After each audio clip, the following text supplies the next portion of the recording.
శంఖు మొక్కను గురు, శుక్రవారాల్లో ఇంట్లో నాటాలి.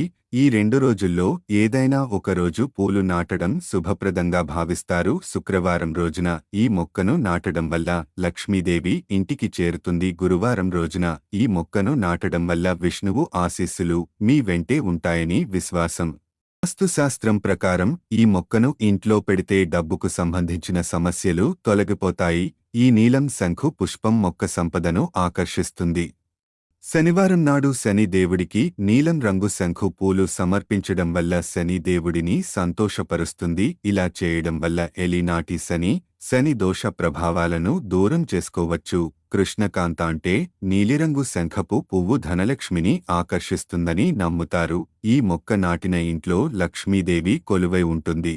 మొక్క ఇంట్లో నాటడం వల్ల కుటుంబ సభ్యుల్లో తెలివితేటలు పెరుగుతాయి. దీనితో పాటు ఈ పువ్వులతో విష్ణువుకి పూజ చేయడం